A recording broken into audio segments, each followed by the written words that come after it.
प्रेम से बोलिए लक्ष्मी नारायण भगवान जी की जय। प्यारे भक्तों, आज है कार्तिक मास का 10वां दिन और आज आप सभी श्रवण करेंगे कार्तिक महात्म कथा अध्याय 10 और इसके साथ ही श्रवण करेंगे कार्तिक मास की कहानियाँ। आप सभी भक्तों पर विष्णु भगवान माँ लक्ष्मी की कृपा सदा सर्वदा बनी रहे। आप सभी भक्तों की हर इच्छा पूर्ण हो। हे लक्ष्मी नारायण भगवान जी, आपकी कथा कहने वाले, सुनने वाले, हुक्कार भरने वाले सभी भक्तों की हर मनोकामना को पूर्ण करना।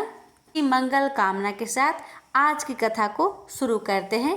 तो आइए श्रवण करते हैं पहले गणेश भगवान जी की व्रत कथा।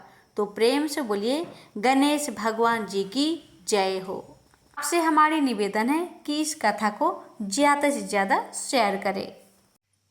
एक समय एक मेढक व मेढकी का जोड़ा था। इनमें से मेढकी हमेशा भगवान विनायक यानी गणेश जी की पूजा अर्चना करती थी। उन्हीं का नाम हर समय जपती रहती थी। यह देखकर मेढक को गुस्सा आता। एक बार उसने गुस्से में मेढकी को कहा कि तू पापी है जो हर समय पर पुरुष का नाम लेती है। इस पाप को करना बंद कर।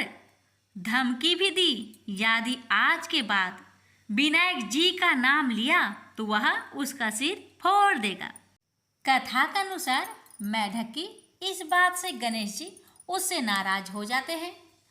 इसके बाद एक दिन राजा की एक दासी आती है और दोनों मेढक मेढकी जिस पानी में रहते हैं उसे एक पात्र में डालकर ले जाती है, जहां वह उस पानी को चूल्हे पर चढ़ा देती है।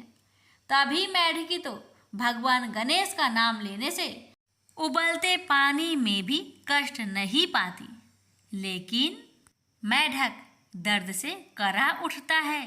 गर्म पानी में भी जब वह मेढकी को बिना कष्ट के देखता है तो वह उससे इसका कारण पूछता है। इस पर वह गणेश जी को ही उसका संकट दूर करने वाला बताते हुए मेढक को भी ऐसा ही करने को कहती है। ये सुन जान बचाने के लिए मेढक गणेश जी का नाम लेने लगता है। इससे गणेश जी प्रसन्न हो जाते हैं। कुछ देर में ही दो सांड लड़ते हुए वहां पहुंचते हैं और चूल्हे पर चढ़े पानी के पात्र को गिरा देते हैं, जिससे मेढक व मेढकी दोनों उस संकट से मुक्त होकर नदी की पाल में गिर जाते हैं। कथा के अंत में सबके साथ ये कहा जाता है कि गणेश जी महाराज ने जिस तरह मेढक व मेढकी का संकट दूर किया, वैसे ही वे सबका कष्ट दूर करें। प्रेम से बोलिए गणेश भगवान जी की जय। प्यारे भक्तों, अब आइए श्रवण करते हैं कार्तिक महात्म कथा अध्याय 10। पृथु ने कहा, हे देव ऋषि, आपको नमस्कार है।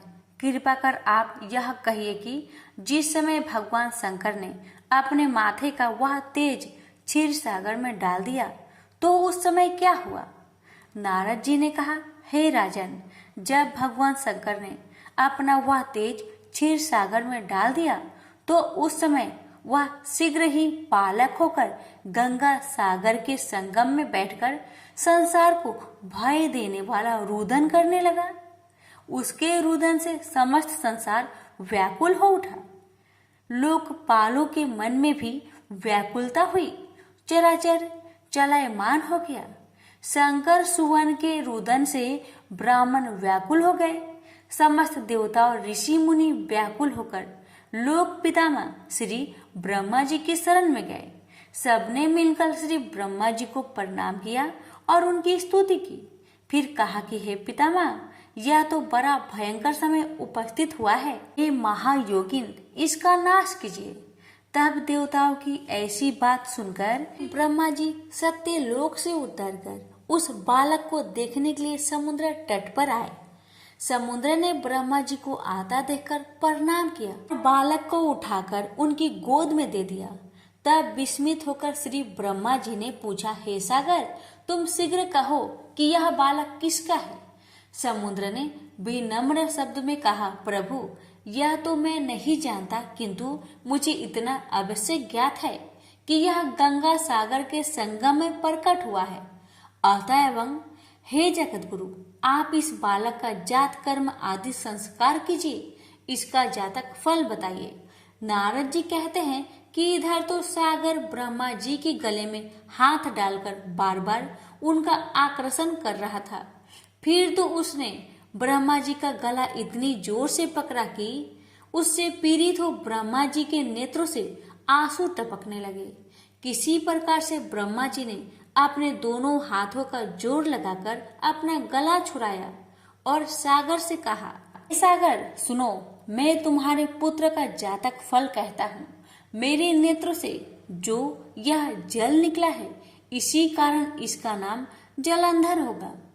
यह उत्पन्न होने के साथ ही तरुण हो गया। से यह सब शास्त्रों का परगामी, महापराक्रमी, महावीर, बलवान, महायोद्धा और रण दुर्मद होगा। यह बालक सब दैत्यों का अधिपति और भगवान विष्णु को जीतने वाला होगा। यह कभी भी नहीं हारेगा। एक भगवान शंकर को छोड़कर यह सबसे अवध्य होगा। जहां से उत्पन्न हुआ है फिर वही जाएगा। इसकी स्त्री बड़ी पतिव्रता, सौभाग्यशालिनी, स्वर्ग सुंदरी और परम मनोहर, मिष्ट भाषिनी तथा सिलवान होगी। नारद जी कहते हैं, हे राजन, सागर से ऐसा कहकर ब्रह्मा जी ने शुक्राचार्य को बुलाकर उनके हाथों से बालक का राज्याभिषेक कराया और स्वयं अंतर ध्यान हो गए। फिर तो बालक को देखकर सागर बड़ा ही प्रसन्न हुआ और घर आ गया। कितने ही उपाय से उसका पालन कर उसको पुष्ट किया। फिर कालनेमी नामक असुर को बुलवाकर उसका वृंदा नाम की कन्या से सविधि विवाह करवा दिया। उस विवाह में बड़ा उत्सव हुआ। श्री शुक्राचार्य के प्रभाव से स्त्री सहित जलंधर दैत्यों पर राज्य करने लगा। हमसे बोलिए लक्ष्मी नारायण की जय हो, भोलेनाथ की जय हो। यहीं पर हमारी कार्तिक मास कथा अध्याय 10 समाप्त हुआ। पीपल पथवारी की कथा। एक गुजरी थी। उसने अपनी बहू से कहा कि तू दूध दही बेचा। तो वह दूध दही बेचने गई। कार्तिक का महीना था। वहां पर सब औरतें पीपल सींचने आती थी। तो वह भी बैठ गई और औरतों से पूछने लगी कि तुम क्या कर रही हो। तो औरतें बोली कि हम तो पीपल की पथवाड़ी सींच रहे हैं। तो उसने पूछा, इससे क्या होता है? औरत ने जवाब दिया कि इसके करने से अन्य धन मिलता है, बरसों का बिछड़ा हुआ पति मिलता है। उस गुजरी ने कहा कि तुम तो पानी से सींच रही हो, मैं दूध दही से सींचूंगी। उसकी सास रोज कहती कि तू दूध दही बेचकर पैसे लाकर दे। तो उसने कहा कि जब कार्तिक का महीना पूरा हो जाएगा तब ला दूंगी। और कार्तिक का महीना पूरा हो गया। पूनम के दिन गुजरी पीपल पथवारी के पास धारणा लेकर बैठ गई। पीपल ने पूछा कि तू यहाँ क्यों बैठी है? उसने कहा, मेरी सास दूध दही के पैसे मांगेगी। तो पीपल ने कहा, मेरे पास पैसे नहीं है, यह पत्थर, टंडे, पान पत्ते पड़े हैं, वह ले जा और गुल्लक में रख देना। जब सास ने पूछा पैसे लाई? तो गुजरी ने कहा, मैंने पैसे गुल्लक में रखे हैं। तब सास ने गुल्लक खोलकर देखी तो सास देखती रह गई कि उसमें हीरे मोती जगमगा रहे हैं। पत्थर, टंडे और पत्तों का धन हो गया है। सास बोली कि बहू इतना पैसा कहाँ से ले आई? तो बहू ने आकर देखा तो बहुत धन पड़ा है। तब गुजरी ने कहा, सासू जी, मैंने तो 1 महीना दूध दही से पीपल की पथवारी में सींचा था और मैंने उससे धन मांगा था तो उसने मुझे पत्थर, टंडे, पत्ते दिए थे जो मैंने गुल्लक में रख दिए थे और वह हीरे मोती हो गए। तब सासू जी ने कहा कि अब की बार मैं भी पथवारी सींचूंगी। सासू दूध दही तो बेच आती और हांडी धोकर पीपल पथवारी में रख आती और बहू से कहती कि तू मेरे से पैसे मांग। तो बहू ने कहा कि कभी बहू भी सास से पैसे मांगती है? तो सास बोली कि तू मेरे से पैसे मांग। प्यारे भक्तों, कहते हैं ना, लालच बुरी बला है। अब देखिए सासू माँ के साथ क्या होता है। तो बहू ने सास से दूध दही के पैसे मांगे तो सासू जी पीपल पतवारी पर जाकर धारणा लेकर बैठ गई। तो डंडे पत्ते पान भाटे उसे भी मिले और कहा कि गुल्लक में जाकर रख दे। फिर बहू ने खोलकर देखा तो उसमें कीड़े मकोड़े चल रहे थे। गुजरी ने सास से कहा, यह क्या है? तो सास देखकर बोली कि पीपल पतवारी ने तेरे को तो अन्न धन दिया और मुझे कीड़े मकोड़े दिए। अब सभी लोग बोले कि बहू तो सत से पीपल पतवारी को सींचती थी और सासू तो धन की भूख से सींचती थी। इसलिए हे पतवारी माता, जैसे बहू को दिया वैसे सबको देना और जैसा सासू जी को दिया वैसा किसी को मत देना। प्रेम से बोलिए पतवारी माता की जय। पोपा बाई की कथा। किसी गांव में एक पोपा बाई रहती थी। वह बहुत ज्यादा नियम व्रत करती थी। एक दिन उसने भाई व भाभी से कहा कि मैं शादी नहीं करूंगी, इसलिए मेरी झोपड़ी गांव के बाहर बना दो और गांव के सभी लोगों से कह दो कि वह अपनी गाय व बछड़ों को मेरे यहाँ ही घास फूस चरने को भेज दे। जो बचा खुचा खाना है वो मुझे खाने को दे दे। एक दिन नगर का राजा शिकार खेलने जंगल में आया और वह गांव के बाहर जंगल के पास बनी झोपड़ी को देखकर रुक गया।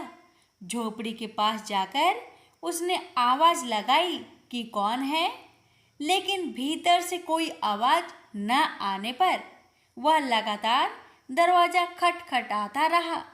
तब पोपा बाई उठी और कहने लगी कि कौन हो तुम जो बार बार दरवाजा बजा रहे हो, क्यों आवाज लगा रहे हो? राजा ने कहा कि मैं यहाँ का राजा हूँ और तुम्हारे साथ विवाह करूँगा। पोपा बाई ने कहा कि जहाँ से आए हो वहीं चले जाओ, मैं किसी पराई आदमी का मुंह नहीं देखती हूँ। राजा ने पोपा बाई की एक न सुनी और उसे जबरदस्ती उठा कर ले गया। तब पोपा बाई ने राजा को श्राप दिया कि उसका सारा राजपाट नष्ट हो जाएगा। महल में आने पर राजा की रानियों ने सारी बात सुनकर राजा से अनुरोध किया कि इसे वहीं वापस छोड़ आओ। राजा जब पोपा बाई को वापस झोपड़ी में छोड़ने जाने लगा तो रास्ते में पाप की नदी आई जिसमें वह डूब गया। पोपा बाई धर्मराज जी के यहाँ पहुंची और धर्मराज जी ने उन्हें स्वर्ग का राज दे दिया। एक बार एक सेठ व सेठानी मृत्यु लोक से स्वर्ग लोक आए तो उसके द्वार बंद देखकर वह धर्मराज जी से द्वार खोलने का आग्रह करते हैं। धर्मराज जी कहते हैं इस द्वार पर पोपा बाई का राज है। इस पर सेठ सेठानी कहते हैं कि हम पोपा बाई को नहीं जानते हैं। धर्मराज जी उन दोनों की बात सुनकर कहते हैं कि तुम दोनों 7 दिन तक मृत्यु लोक में रहो। 8 खोपरा से राई भरकर 5 कपड़े ऊपर रखकर कहानी सुनकर उद्यापन करना और कहना कि राज है पोपा बाई, लेखा लेगी राई राई का। सारे बोलो पोपा बाई की जय। धर्मराज भगवान जी की जय। लक्ष्मी नारायण भगवान जी की जय। अब सुनिए शनिवार शनि भगवान जी की व्रत कथा। एक समय स्वर्ग लोक में सबसे बड़ा कौन के प्रश्न पर 9 ग्रहों में वाद विवाद हो गया। विवाद इतना बढ़ा कि परस्पर भयंकर युद्ध की स्थिति बन गई। निर्णय के लिए सभी देवता देवराज इंद्र के पास पहुंचे और बोले, हे देवराज, आपको निर्णय करना होगा कि हम में से सबसे बड़ा कौन है। देवताओं का प्रश्न सुनकर देवराज इंद्र उलझन में पड़ गए। इंद्र बोले, मैं इस प्रश्न का उत्तर देने में असमर्थ हूँ। हम सभी पृथ्वी लोक में उज्जैनी नगरी में राजा विक्रमादित्य के पास चलते हैं। देवराज इंद्र सहित सभी ग्रह देवता उज्जैनी नगरी पहुंचे। महल में पहुंचकर जब देवताओं ने उनसे अपना प्रश्न पूछा तो राजा विक्रमादित्य भी कुछ देर के लिए परेशान हो उठे, क्योंकि सभी देवता अपनी अपनी शक्तियों के कारण महान थे। किसी को भी छोटा या बड़ा कह देने से उनके क्रोध के प्रकोप से भयंकर हानि पहुंच सकती थी। अचानक राजा विक्रमादित्य को एक उपाय सूझा और उन्होंने विभिन्न धातुओं स्वर्ण, रजत, चांदी, कांसा, ताम्र यानी तांबा, सीसा, रांगा, जस्ता, अभ्रक व लोहे के 9 आसन बनवाए।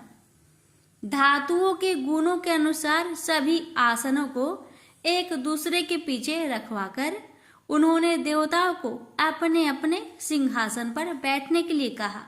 देवताओं के बैठने के बाद राजा विक्रमादित्य ने कहा, आपका निर्णय तो स्वयं हो गया। जो सबसे पहले सिंहासन पर विराजमान है वही सबसे बड़ा है। राजा विक्रमादित्य के निर्णय को सुनकर शनि देवता ने सबसे पीछे आसन पर बैठने के कारण अपने को छोटा जानकर क्रोधित होकर कहा, राजा विक्रमादित्य, तुमने मुझे सबसे पीछे बैठाकर मेरा अपमान किया है। तुम मेरी शक्तियों से परिचित नहीं हो, मैं तुम्हारा सर्वनाश कर दूंगा। शनि ने कहा, सूर्य एक राशि पर 1 महीने, चंद्रमा 2.25 दिन, मंगल 1.5 महीने, बुध और शुक्र 1 महीने, बृहस्पति 13 महीने रहते हैं, लेकिन मैं किसी राशि पर 7.5 वर्ष 7.5 तक रहता हूँ। बड़े बड़े देवताओं को मैंने अपने प्रकोप से पीड़ित किया है। राम को 7.5 के कारण ही वन में जाकर रहना पड़ा और रावण को 7.5 के कारण ही युद्ध में मृत्यु का शिकार बनना पड़ा। राजा, तू भी मेरे प्रकोप से नहीं बच सकेगा।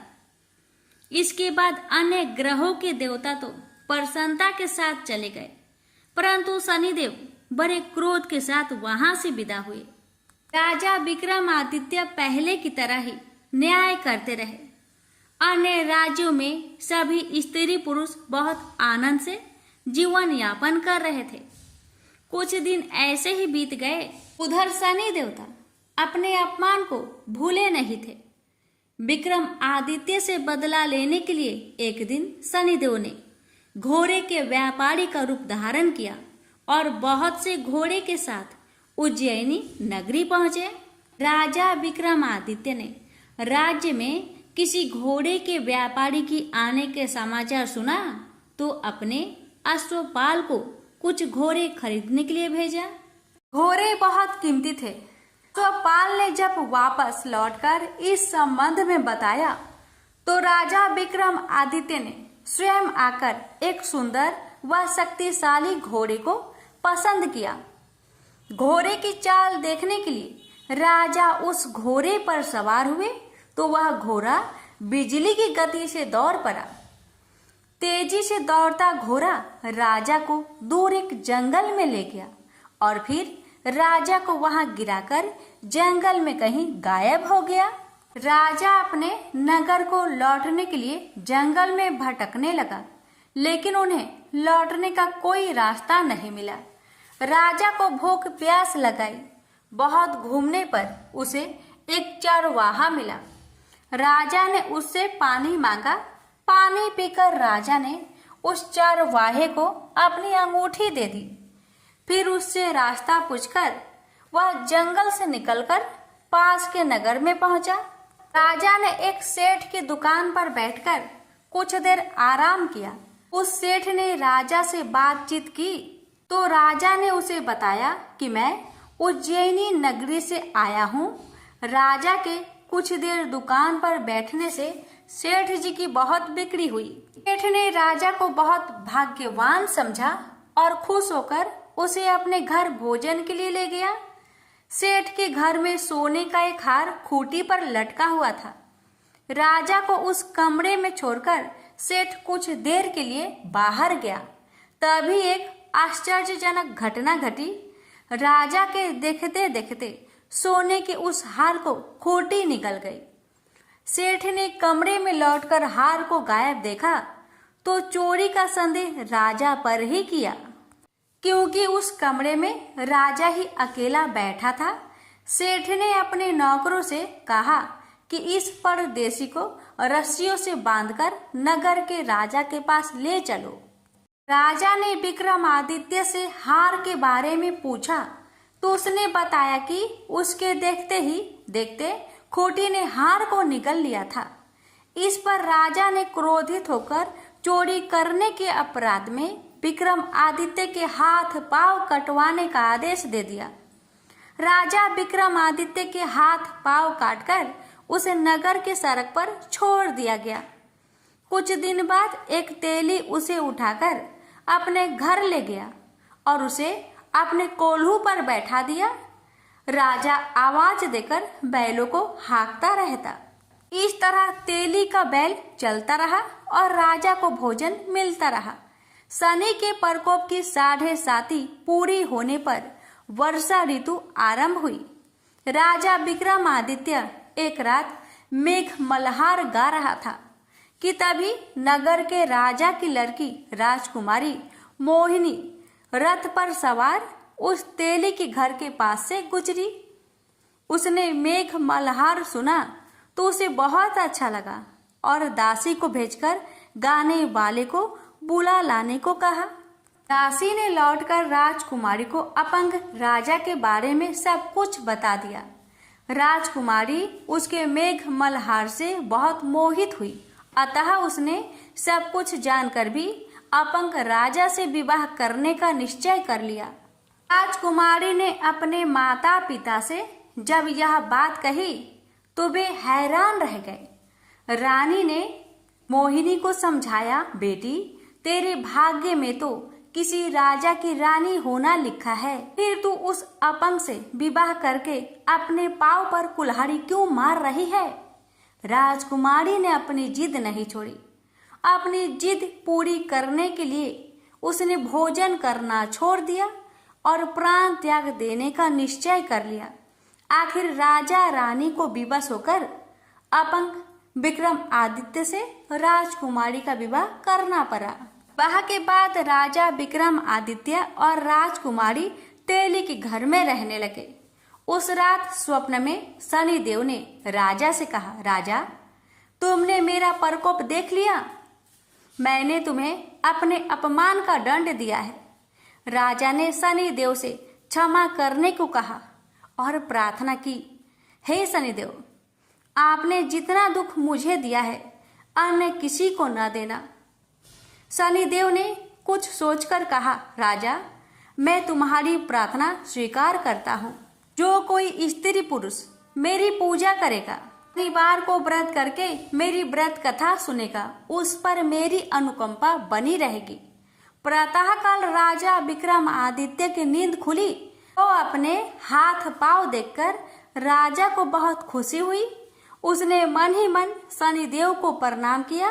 राजकुमारी भी राजा के हाथ पांव सही सलामत देखकर आश्चर्य में डूब गई।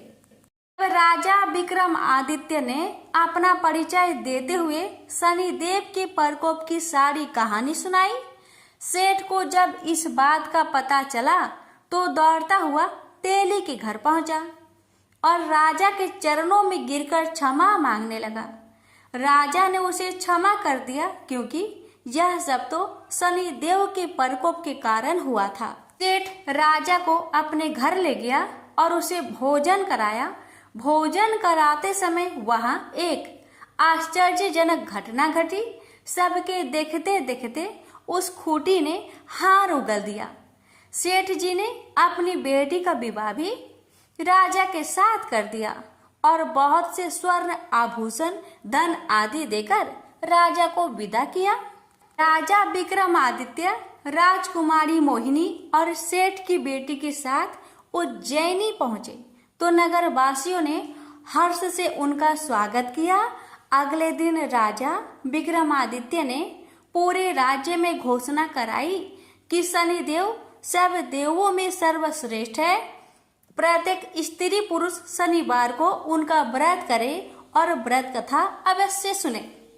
राजा विक्रमादित्य की घोषणा से शनिदेव बहुत प्रसन्न हुए।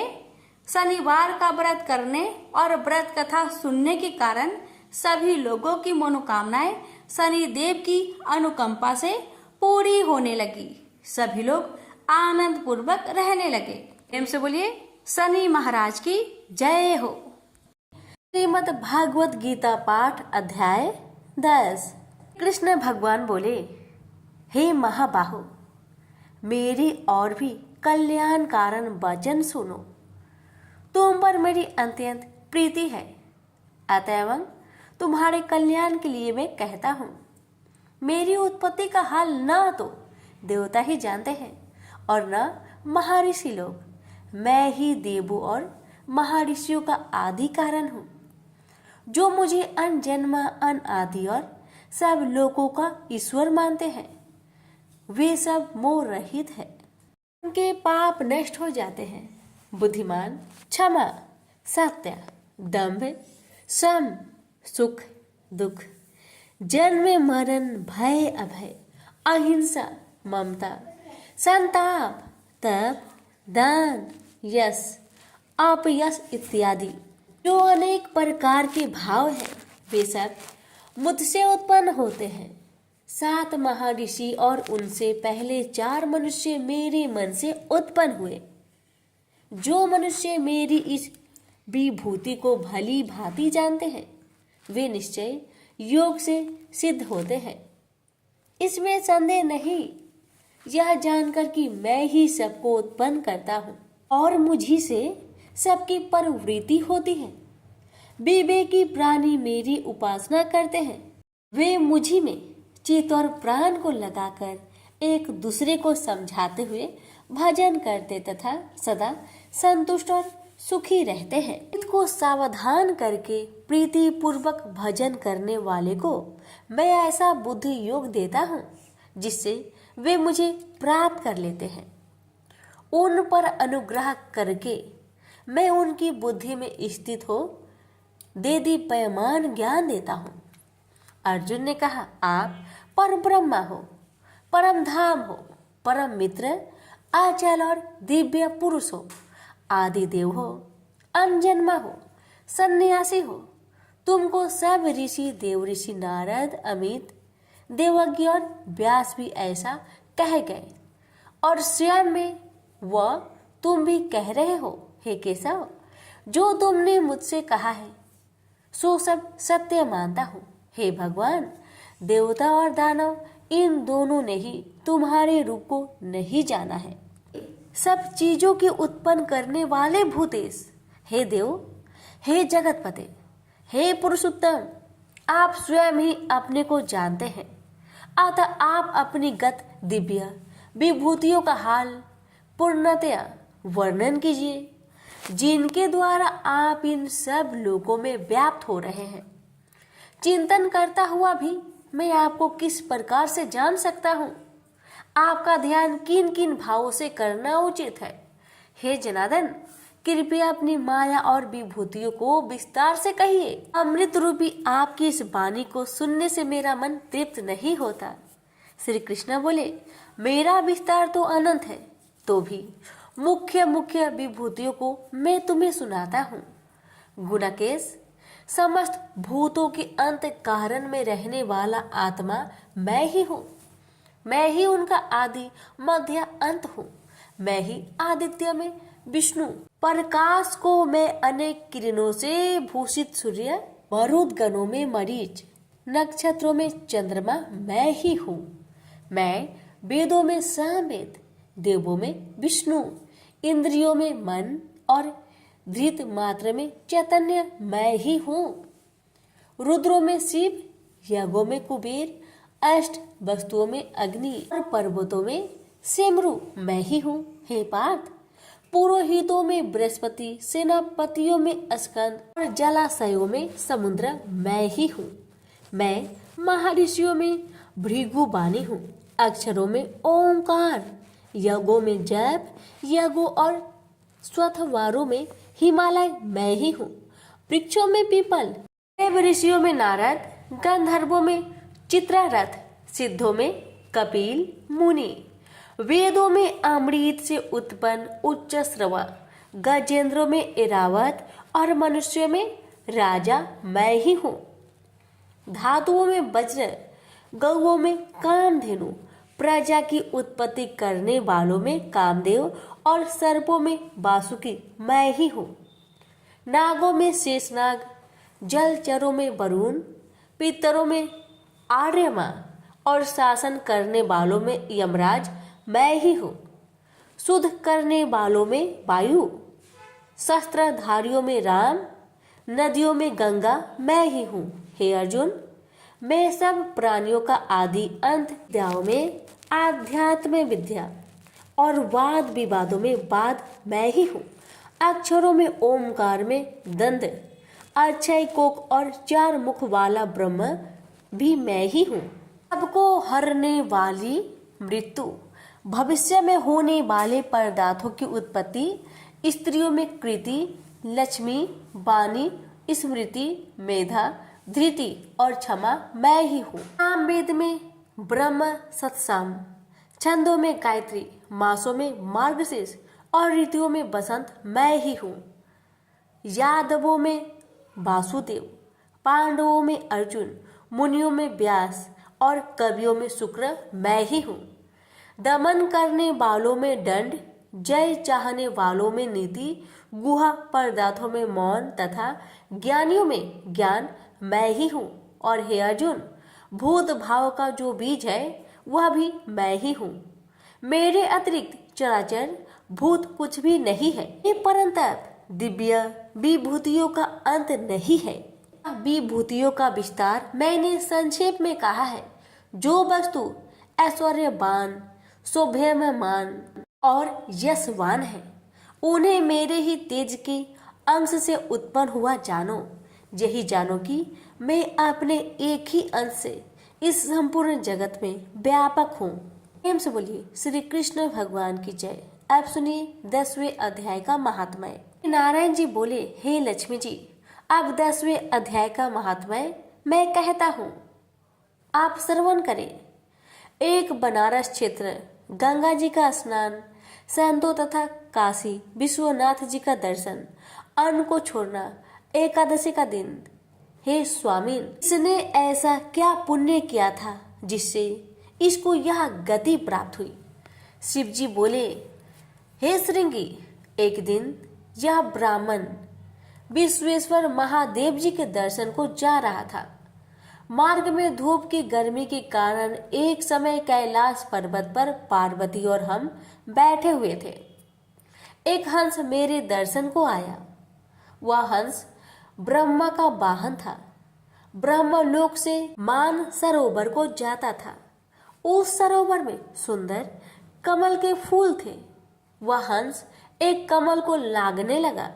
उसकी परछाई कमल पर पड़ी तो वह हंस श्याम वर्ण हो आकाश से गिर पड़ा। तब उसी समय उस मार्ग में मेरा एक गण आया।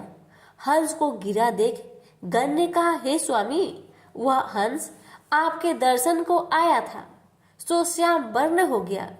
इसका क्या कारण है? ऐसा क्यों हुआ? हंस ने कहा, मैं आपके दर्शन को आ रहा था। मान सरोवर में कमल के फूल खिले हुए थे, उसको लांघ कर आया। उससे मेरी देह श्याम वर्ण हो गई और आकाश से गिर पड़ा। कारण जानता नहीं क्या हुआ। यह सुन शिव जी हंसे। तब आकाशवाणी हुई कि हे शंभु जी, कमलनी से पूछो, वह कहेगी। कमलनी ने कहा, मैं पूर्व जन्म में पद्मावती नामक अप्सरा थी। उस समय एक ब्राह्मण गंगा के किनारे स्नान कर गीता जी के 10वें अध्याय का पाठ किया करता था। एक दिन इंद्र का सिंहासन हिला। तब इंद्र ने मुझे आज्ञा दी कि तू जाकर उस ब्राह्मण की तपस्या भंग कर। आज्ञा पाकर मैं उस ब्रीप के पास गई। उस ब्रीप ने मुझे श्राप देकर कहा, अरे पापिनी, तू कमलनी हो जा। उसी समय मैं कमलनी हो गई। तभी से मैं गीता जी के 10वें अध्याय का पाठ करती हूँ। उसी से मेरा यह तेज है कि मुझको लांघने वाला काला होकर अचेत हो जाता है। हंस ने कहा, मेरा यह श्याम वर्ण कैसे श्वेत होगा, और तू इस कमल देह से छूटकर कैसे देव देही पाई। तब कमलनी बोली, जब कोई श्री गीता जी के 10वें अध्याय का पाठ सुनाएगा उद्धार होगा। तब एक ब्राह्मण ने सरोवर में स्नान कर गीता जी के 10वें अध्याय का पाठ किया। उसे हंस ने और कमलनी ने सुना, तब उसका उद्धार हुआ। प्रेम से बोलिए लक्ष्मी नारायण की जय, उमापति शंकर भगवान की जय।